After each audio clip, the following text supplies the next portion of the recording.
किसी पर भरोसा करना गलत नहीं है, लेकिन अगर आप किसी पर अंधा भरोसा करते हैं, चाहे वो आपका प्यार ही क्यों ना हो, तो इसकी बड़ी कीमत चुकानी पड़ सकती है। आज की कहानी एक ऐसी ही लड़की की है जो अपने बॉयफ्रेंड पर बेइंतहा प्यार और भरोसा करती है, मगर इसकी इतनी बड़ी कीमत उस लड़की को चुकानी पड़ी जिसकी कल्पना उसने भी कभी नहीं की थी। 2006 में घटी इस घटना ने हर किसी को झकझोर कर रख दिया था। प्यार से शुरू होकर हैवानियत की इंतहा तक पहुंचने वाली इस पूरी कहानी के बारे में जब आप भी जानेंगे, तो आप भी शॉक्ड रह जाएंगे। तो आखिर क्या है आज की पूरी कहानी? चलिए जानते हैं सब कुछ इस वीडियो में डिटेल से। इस पूरी कहानी में हम सभी के लिए एक बहुत बड़ी सीख भी है, तो वीडियो में आखिर तक जरूर बने रहें। कहानी शुरू करने से पहले अगर आपने अब तक क्राइम की कहानी चैनल को सब्सक्राइब नहीं किया है, तो जल्दी से चैनल को सब्सक्राइब कर बेल आइकन जरूर दबा लीजिए। तो चलिए अब कहानी शुरू करते हैं। ये कहानी नॉर्थ वेस्ट दिल्ली के मॉडल टाउन थाने के अंतर्गत रहने वाली आरजू चौहान नाम की एक लड़की की है। घटना के समय यानी 2016 में आरजू की उम्र यही कोई 21 साल की थी तथा वो दिल्ली यूनिवर्सिटी के लक्ष्मीबाई कॉलेज में हिंदी ऑनर्स की फाइनल ईयर की स्टूडेंट थी। आरजू लगभग 9 बजे डेली सुबह कॉलेज आ जाया करती थी और फिर पढ़ाई खत्म करने के बाद अपने घर चली जाया करती थी। रोज की तरह 2 फरवरी 2016 को भी आरजू घर से कॉलेज के लिए निकलती हैं। आरजू के घरवाले भी निश्चिंत होकर अपने अपने काम में लग जाते हैं, मगर घरवालों को तब थोड़ी फिक्र होने लगती है जब वो देखते हैं कि आरजू के वापस आने का समय हो गया है, मगर अब तक आरजू कॉलेज से वापस नहीं आई है। शाम ज्यादा होने पर आरजू के माता पिता आरजू के कुछ जानने वाले दोस्तों से फोन करके आरजू के बारे में जानकारी लेने की कोशिश करते हैं, मगर वो लोग भी कहते हैं कि उनको आरजू के बारे में कुछ नहीं पता है। शाम ज्यादा होने पर आरजू के माता पिता अपने कुछ और जानने वालों को फोन करते हैं तथा उनसे आरजू को ढूंढने में मदद करने की अपील करते हैं। इस तरह कई लोग मिलकर आरजू की तलाश में लग जाते हैं, मगर पूरी रात तलाश करने के बाद भी ना तो आरजू का कोई अता पता चलता है और ना ही आरजू घर वापस आती है। अब अगली सुबह यानी 3 फरवरी 2016 को आरजू के माता पिता लक्ष्मीबाई कॉलेज जाकर अपनी बेटी के बारे में पता लगाते हैं। यहाँ आकर आरजू के बारे में उन्हें कुछ ऐसी बातों का पता चलता है जिसके बारे में शायद उन्होंने पहले कभी सोचा भी नहीं था।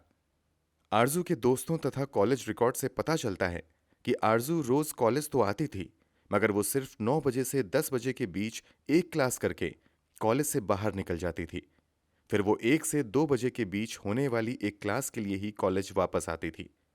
माता पिता के लिए ये खुलासा थोड़ा हैरान करने वाला था, मगर ये सच्चाई थी जिसे नकारा नहीं जा सकता था। इसके बाद कॉलेज प्रशासन आरजू के माता पिता की मुलाकात आरजू के कुछ दोस्तों से करवाते हैं। उनसे पता चलता है कि अक्सर 10 बजे तक क्लास खत्म करने के बाद आरजू कॉलेज के बाहर निकल जाती थी। यहाँ एक लड़का आरजू को रिसीव करने आता था। इस बारे में जब और इंक्वायरी की जाती है, तो आरजू के कुछ करीबी दोस्त बताते हैं कि आरजू ने एक दो बार उस लड़के के बारे में अपने दोस्तों को बताया था कि इसी से उसकी शादी होने वाली है। अब इस खुलासे के बाद मामले की जानकारी मॉडल टाउन थाने को भी दे दी जाती है। सारी जानकारी लेने के बाद पुलिस वाले भी कॉलेज आते हैं। यहाँ आकर वो सबसे पहले सीसीटीवी फुटेज खंगालते हैं। 2 फरवरी की सीसीटीवी फुटेज देखने पर पता चलता है कि कॉलेज से निकलकर आरजू किसी लड़के के साथ कार से जा रही हैं। आरजू के माता पिता उस लड़के की पहचान नवीन खत्री के तौर पर करते हैं। 23 साल का नवीन खत्री आरजू के ही पड़ोस में रहता है। अब पुलिस इन्वेस्टिगेशन आगे बढ़ाती है तो खुलासा होता है कि दरअसल आरजू और नवीन आसपास में ही रहते थे। यहीं आसपास रहते हुए इन दोनों की मुलाकात होती है और धीरे धीरे ये मुलाकात दोस्ती में बदल जाती है। आगे चलकर यही दोस्ती प्यार में बदल जाती है। दोनों साथ मिलकर जीने मरने की कस्में खाने लगते हैं और बहुत जल्द शादी करने का वादा भी कर लेते हैं। दोनों अपने इस फैसले के बारे में अपने अपने परिवार वालों को बताने का फैसला करते हैं। दोनों को लग रहा था कि परिवार वाले आसानी से इस रिश्ते के लिए मान जाएंगे, मगर होता बिल्कुल उम्मीद से उलट है। आरजू के परिवार वाले तो थोड़ी सी नाराजगी के बाद इस रिश्ते के लिए मान जाते हैं, मगर नवीन के परिवार वाले इस प्रस्ताव को तुरंत नकार देते हैं। पुलिस की जांच में आगे खुलासा होता है कि दरअसल नवीन जाट समुदाय से था, जबकि आरजू राजपूत थी। नवीन के परिवार वाले अपने बेटे के लिए एक जाट लड़की ही चाहते थे, इसलिए वो इस रिश्ते को नकार देते हैं।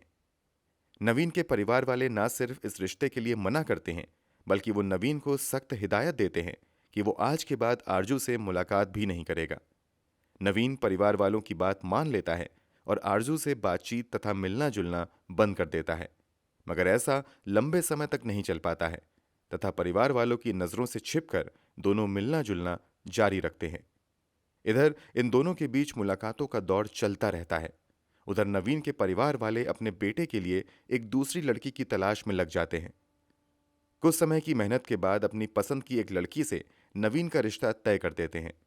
सब कुछ फाइनल होने के बाद तय किया जाता है कि 4 फरवरी 2016 को नवीन की शादी कर दी जाएगी। जांच में सामने आता है कि भले ही नवीन की शादी कहीं और फिक्स हो गई थी, मगर वो फोन के जरिए लगातार आरजू के संपर्क में बना हुआ था। इसके अलावा दोनों एक दूसरे से मिला भी करते थे।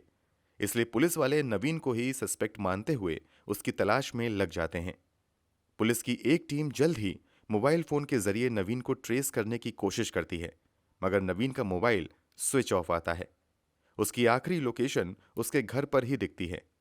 जब पुलिस वाले घर पर जाते हैं तो पता चलता है कि नवीन की तो 4 फरवरी 2016 को ही शादी हुई है और अब वो अपनी नई नवेली दुल्हन को लेकर हनीमून मनाने के लिए देश के बाहर जा रहा है।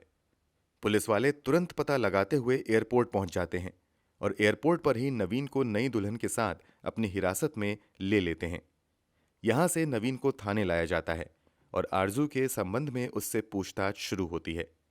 शुरू में तो नवीन कहता है कि कई महीने पहले ही आरजू से उसका संपर्क खत्म हो चुका है, मगर जब पुलिस वाले सारे सबूत नवीन को दिखाते हैं तो नवीन मान लेता है कि वो कांटेक्ट में है और 2 फरवरी को वो आरजू से मिला भी था, मगर कुछ ही देर बाद रास्ते में वो उसकी कार से उतरकर कहीं और चली गई थी। पुलिस को नवीन की ये बात हजम नहीं होती है और वो अब सख्ती के साथ उससे पूछताछ शुरू करते हैं। पुलिस वालों की सख्ती के आगे नवीन की सारी चालाकी फेल होने लगती है और वो एक के बाद एक नए खुलासे करने लगता है, जिसे सुनकर हर किसी के पैरों तले जमीन खिसक जाती है। नवीन बताता है कि वो भी अपने परिवार वालों की मर्जी से उनकी पसंद की लड़की से ही शादी करना चाहता था, मगर आरजू को ये बात अच्छी नहीं लगती है और वो लगातार नवीन पर शादी करने के लिए दबाव बनाती रहती है। नवीन के मुताबिक वो आरजू के कहने पर ही उससे लगातार मिलता जुलता रहता है। ऐसा होते होते नवीन की शादी का दिन भी करीब आ जाता है। नवीन के मुताबिक जब वो अपने रिश्तेदारों को अपनी शादी का कार्ड बांटने जा रहा था, तभी एक बार फिर से आरजू उसे मिलने के लिए बुलाती है और 2 फरवरी को नवीन के साथ निकल जाती है। नवीन के मुताबिक जब ये दोनों कार्ड बांटने अपने रास्ते पर आगे बढ़ ही रहे होते हैं, तभी कार के अंदर ही शादी की बात को लेकर ही आरजू तथा नवीन में तेज बहस होने लगती है। इसी बहसबाजी के बीच नवीन आरजू के गले में लटक रहा दुपट्टा पकड़ लेता है और वो तब तक उस दुपट्टे को खींच कर रखता है जब तक कि आरजू का शरीर ठंडा नहीं पड़ जाता है। नवीन के मुताबिक आरजू की हत्या करने के बाद उसे समझ ही नहीं आता है कि लाश को कहाँ ठिकाने लगाया जाए, इसलिए वो थोड़ी देर वहीं पर खड़े रहता है। फिर सोचने के बाद वो लाश को कार में ही रखकर सुनसान इलाके में चला जाता है तथा वो लाश को जलाने की कोशिश करता है, मगर लाश जब आसानी से नहीं जलती है तो उसे पकड़े जाने का डर लगने लगता है और एक बार फिर से वो लाश को अपनी कार के पिछले हिस्से में रख लेता है। पकड़े जाने के डर के बीच वो आरजू की लाश को कार में ही रखकर कार्ड बांटने निकल जाता है और अपने कुछ रिश्तेदारों के यहाँ कार्ड देकर एक बार फिर से लाश को ठिकाने लगाने की जुगाड़ में लग जाता है। पुलिस की पूछताछ में किए गए खुलासे के मुताबिक जब नवीन को लाश ठिकाने लगाने का कोई आइडिया नजर नहीं आता है, तो वो तय करता है कि वो अपने 4 मंजिला घर में ही आरजू की लाश को छिपाएगा। प्लान के मुताबिक नवीन ऐसा ही करता है और वो रात भर इधर उधर समय काटने के बाद सुबह के लगभग 5 बजे अपने घर पर पहुंचता है। चूंकि आरजू की लाश भारी थी, इस कारण वो अकेले लाश को उठाकर घर ले जाने में सफल नहीं हो पाता है। इसलिए वो कुछ पैसे देकर पास में ही एक कबाड़ी का काम करने वाले लड़के को मदद के लिए बुलाता है और उसकी मदद से लाश को उसी कमरे में लाकर वेंटिलेशन शाफ्ट पर छुपा कर रख देता है, जिस कमरे में वो शादी के बाद अपनी नई नवेली दुल्हन के साथ रहने वाला था। इस तरह 3 फरवरी की सुबह सुबह नवीन लाश को कमरे में छिपा देता है और इसकी भनक किसी को ना लगे, इसलिए वो पूरे घर में लगातार परफ्यूम छिड़कता रहता है। नवीन तो अपना गुनाह छिपाने के लिए परफ्यूम छिड़क रहा था, मगर घर वालों को लगता है कि वो अपनी शादी की खुशी में लगातार घर में खुशबू छिड़क रहा है। इधर आरजू की लाश घर में पड़ी हुई थी और उधर प्लान के मुताबिक ही 4 फरवरी को नवीन अपने घर वालों की पसंद की लड़की से शादी कर लेता है और अपनी नई दुल्हन को इस कमरे में लेकर आता है जहां शाफ्ट पर आरजू की लाश रखी हुई थी। नवीन के इस खुलासे के बाद हर कोई हैरान रह जाता है और फिर उसी की निशानदेही पर पुलिस घरवाले में छापेमारी करके आरजू की लाश बरामद कर लेते हैं। इस घर से लगभग 100 से ज्यादा परफ्यूम तथा रूम फ्रेशनर की बोतल भी बरामद की जाती हैं। ये सभी बोतल पिछले 2-3 दिनों में ही घर में लाश की बदबू को छिपाने के लिए इस्तेमाल की गई थीं। इस पूरे खुलासे के बाद नवीन को गिरफ्तार कर लिया जाता है। इसके अलावा पुलिस परिवार के अन्य लोगों को भी शक के आधार पर हिरासत में ले लेती है। इस पूरे मामले के खुलासे होने से पहले ही नवीन का पिता राजकुमार पुलिस की पकड़ से लापता हो जाता है। जांच में यह बात भी सामने आती है कि नवीन का पिता राजकुमार एक हत्या के केस में 2005 से ही तिहाड़ जेल में बंद था तथा वो 2 दिन पहले ही अपने बेटे की शादी में जेल से पेरोल लेकर बाहर आया था। पिता के अलावा इस पूरे मामले में नवीन के भाई जीजा समेत कई लोगों को आरोपी बनाते हुए हिरासत में लिया जाता है तथा मामले की बेहतर जांच के लिए इस केस को क्राइम ब्रांच को भी ट्रांसफर कर दिया जाता है। इस पूरे केस के खुलासे के बाद हर कोई तब और हैरान रह जाता है जब पता चलता है कि एक तरफ आरजू बीए फाइनल ईयर की स्टूडेंट थी जबकि लड़का नवीन महज 10वीं पास था। इसके बावजूद उसने आरजू को अपने प्यार में फंसा लिया था। फिलहाल इस केस की बात करें तो आज भी आरोपी जेल में है जबकि आरजू का पूरा परिवार कभी ना मिटने वाले दर्द के साथ आज भी जी रहा है। दोस्तों, इस पूरी कहानी के बारे में आपकी क्या राय है?